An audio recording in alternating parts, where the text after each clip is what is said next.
Man, the greatest miracle of creation. Mental activity.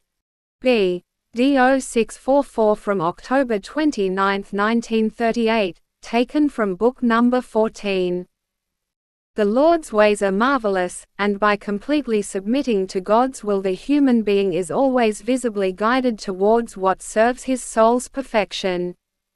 And so all the hours you use to win erring souls for the kingdom of heaven are also particularly blessed for yourself. The slightest encouragement of such a soul can already cause it to turn more and more to spiritual thoughts. These people will see something unusual in such an experience and, even if they cannot completely fathom it, will nevertheless pay more attention to the words and try to give an account of it to themselves, and their further life will always be somewhat under the impression of what they have heard. Similarly, their thirst for knowledge will also be stimulated. They will seek to investigate and no longer live thoughtlessly, for many are willing to believe if only God's teaching is offered to them in the right way.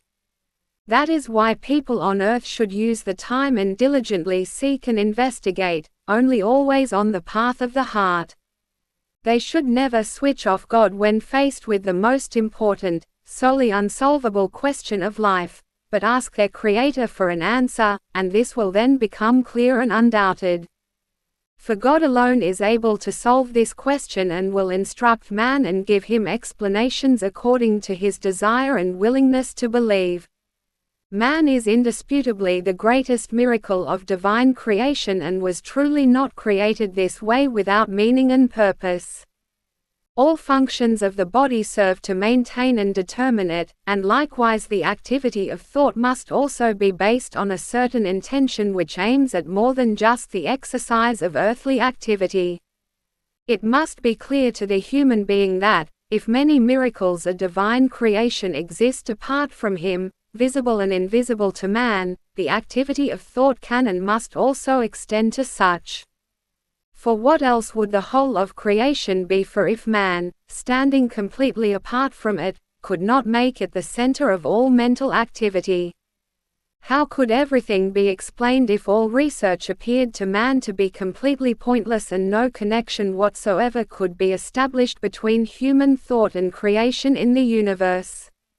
What is visible to man must inevitably stimulate him to reflect, and this in turn must lead man to conclude that he is a being to whom everything is subject. Where thoughts are once in such activity, faith must also start there, and if the human being then turns to precisely this higher being in incipient faith, asking it for realization, then his desire will be granted and his thoughts will wander ever deeper and, because they are correctly guided by God, will soon come closer to the truth and strengthen faith in the human being, for no one who takes refuge in God goes the wrong way. Everyone who recognizes a deity should bear this in mind, that this eternal deity will not let its living creations grope in darkness if they have approached it for enlightenment. The Creator of heaven and earth will always have the means at his disposal to approach the human being in a clearly recognizable way, only the human being must have the full will to do and recognize what is right and turn to the Creator with complete faith, then his path on earth will truly be the right one. Amen.